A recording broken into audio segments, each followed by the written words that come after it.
নমস্কার, আমি Pinki Ghosh, Pinki kitchen blog ভিডিওতে সবাইকে ওয়েলকাম। আজকে তোমাদের সাথে শেয়ার করব চাউলের গুঁড়োর সন্দেশ রেসিপি। দেখুন কি সুন্দর হয়েছে, দানাদার, খেতেও কিন্তু অসাধারণ লাগে। একবার এরকম বাড়িতে বানিয়ে খেয়ে দেখবেন বন্ধুরা, দারুণ লাগে। ভাঙিয়ে দেখাচ্ছি।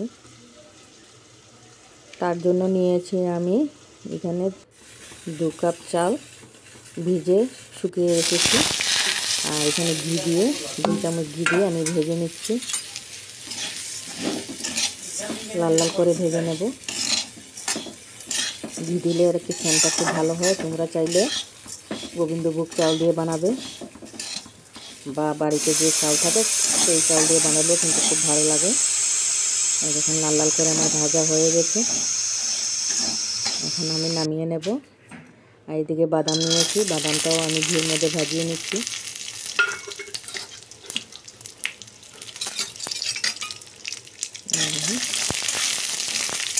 তোমরা চাইলে কাজু বাদামও ভাজিয়ে দিতে পারেন।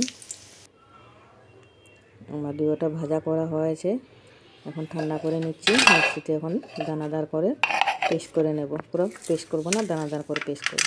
এইভাবে আমি লাল বাকলটা ছুলে নিচ্ছি বাদামে। বাদামটাও দানাদার রাখবো। দেখুন এইভাবে পেস্ট করেছি।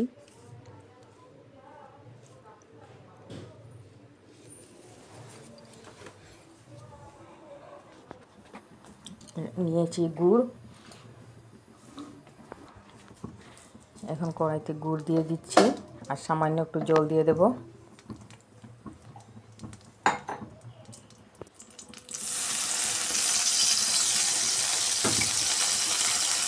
তোমরা চাইলে চিনি দিয়েও বানাতে পারো।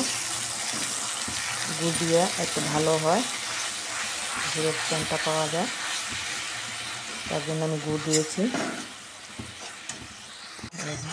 গুড়টা আমার গলে গিয়েছে। এখন দিয়ে দেব দুধ।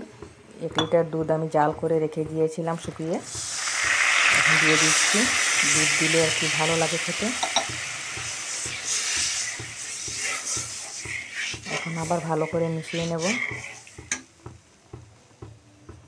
এখন দিয়ে দিচ্ছি 2টা এলাচ।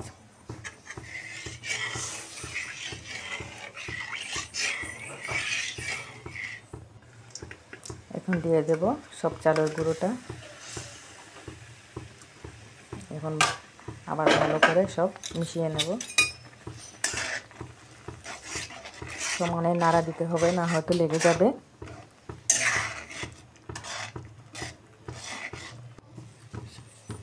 এখন স্বাদ মতো লবণ দিয়ে দিচ্ছি। আবার কিছুক্ষণ নাড়া দিয়ে দেব। মিষ্টি একটু কম হয়েছিল, তাই আমি অল্প চিনি দিয়ে দিয়েছিলাম, আরও 1 কাপ। দেখাতে পারলাম না। দেখুন আমারটা হয়ে গেছে।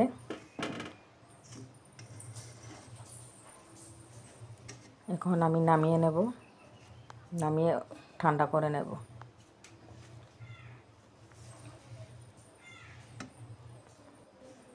ঠান্ডা করে নিয়েছি, আর এখানে নিয়েছি একটা কন্টেনার মধ্যে টিস্যু পেপার না থাকলে তোমরা সাদা খাতার কাগজও নিতে পারো। আমি নিয়েছি যেটা মরাট লাগায় কাগজ, এটা নিয়েছি। এর মধ্যে ভালো করে ঘি লাগিয়ে নেব। এটার মধ্যে খুব ভালো ওঠে। ঘি লাগিয়ে এইভাবে আমি সব কটা কন্টেনারের মধ্যে সেট করে নেব। এই দেখুন এভাবে সেট করে নিলাম। কালারটাও দেখুন খুব সুন্দর হয়েছে, আর গন্ধটাও কিন্তু খুব দারুণ হয়েছে। আর এই যে বাদামটা দেখুন, বাদামটা দেওয়ার জন্য দেখতেও খুব সুন্দর লাগছে, আর খেতেও কিন্তু খুব ভালো লাগে। আমার সেট করা হয়ে গেছে। এখন আধা ঘন্টা এভাবে আমি ঢাকনা লাগিয়ে রেখে দেব।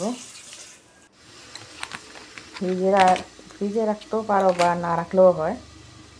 দেখুন শক্ত হয়ে গেছে। আমি তো ফ্রিজে রাখছি না। দেখুন ঢাকনাটা খোলা করে দেখুন কি শক্ত হয়ে গেছে। এখন এই দেখুন আমি ঢেলে নিলাম একটা থালে, তারপরে পিস করে নেব।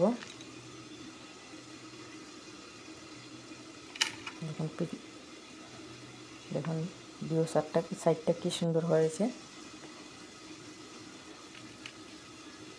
তোমরা যে যেরকম পারো সন্দেশের সাইজে পিস করে নেবে। আমি এইভাবে পিস করছি।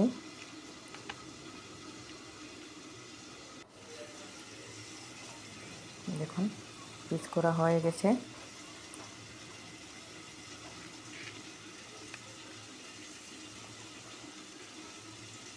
এটা ছোট বড় সবারই পছন্দ। বাচ্চাদের টিফিনের জন্য তো খুবই ভালো।